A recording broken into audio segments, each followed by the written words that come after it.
Naš put je malo teži nego putevi drugih obitelji.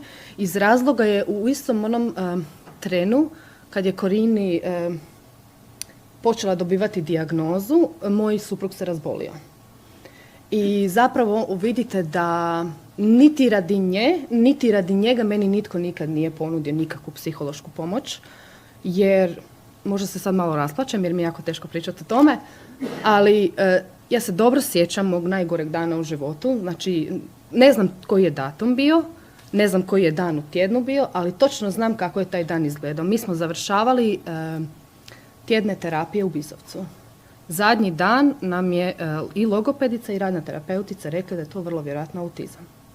Da ona nema nikakvu komunikaciju, ona nema pogled očima, ne uspostavlja ništa ne razumije, da je to vrlo vjerojatno autizam. U tom trenu moj suprug je u bolnici nakon operacije tumora na mozgu.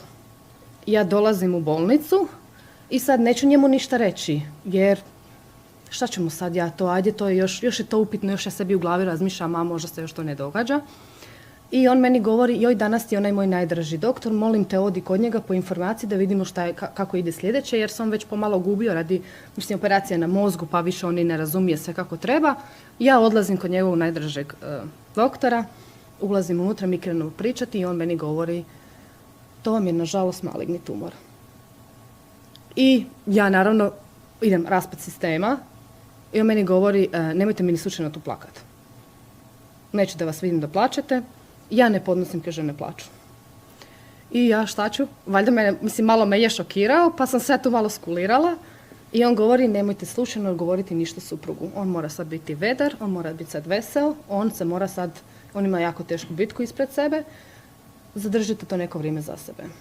I ja sad slomljena, doslovno slomljena, trebam ući u njegovu sobu jer on čeka što će njemu reći šta je iduće.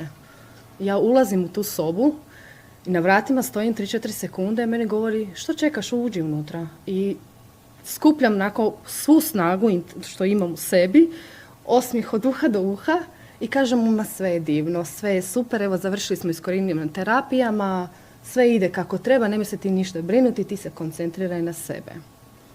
Tako da, točno znam, ali niti u jednom trenutku, niti za njega, niti za nju, nitko nam nikad nije ponudio nikakvu psihološku pomoć. Znači, apsolutno nikakvu. I znam da mi je to bio najteži period u životu. I iskreno, sad kad gledam malo u prošlost, ne znam ni sama kako sam se izvukla iz toga. Ja sam htjela pitati kako ste se izvukli. Jednostavno, vi znate da ja nemam vremena za sebe.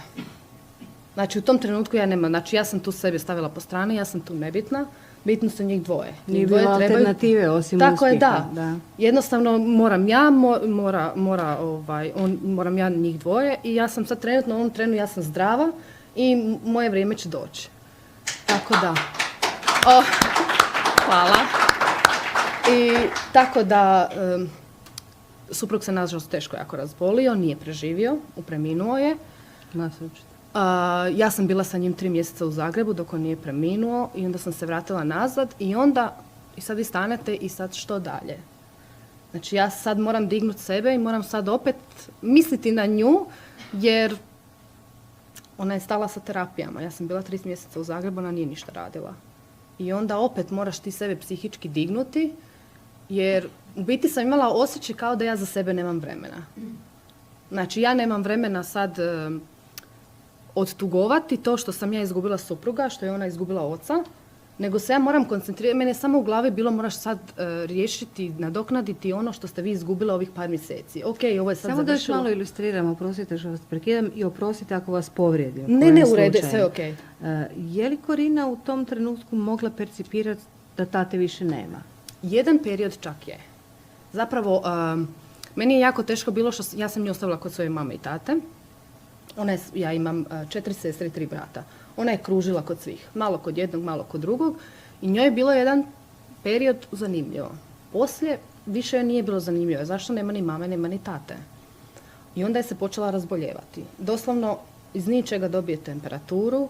Ja znam jednu trenu mama mi je rekla, Ana, molim te dođi doma, ja više ne znam što ću sa njom. I ja kako sam krenula, ja sam sjela u vlak, nazvala nju, rekla sam dolazim, u vlaku sam. I ona govori Korini, Korina mama dolazi, njoj je temperatura isti tren stala. I tako da, ne, mislim, baš taj period, baš sad kad se sjetim, baš je bilo teško. Teško jer ne znaš na koju stranu se okrenuti. I onda ona, ajmo reći, malo dođe sebi, ja se opet vratim u Zagreb, opet na isto. I kad sam se vratila, ona je dugo pričala sa njim. Tipa, ode u hodnik, imali smo terapijskog psa onda, i ona sa psom u hodnik, njih dvije se tamo zatvore i ja čujem da ona priča s njim. Znači, ona je sebi to tako neki period, sad ona više se njega ne sjeća, ali zna ga po slikama. I ona, znači, ona kad vidi sliku, ona zna to je tata, nekad traži me, daj da ja vidim kako je moj tata izgledao, ili me pita, jesam ja kad sam bila mala, ili mene tata vodio ovamo, jesmo s nas dvoje radili ovo. Ali da se sjeća nekoga, nešto što je radila s njim, to ne. Mislim da ne, nisam primijetila da ga se sjeća uopće, ali se osjetilo dugo da joj fali, jer ona kad ima stresni period u životu krene krivo pričati. Tipa u to vrijeme je dodavala svakoj riječi koju je mogla va. Tako je bila plavava, žutava, mamava i ostalo. I ja onda znam kad ona mijenja govor da je ona pod nekim stresom. To je meni indikator da je ona pod stresom i onda ja znam da ajmo nešto moramo mijenjati, nešto se događa.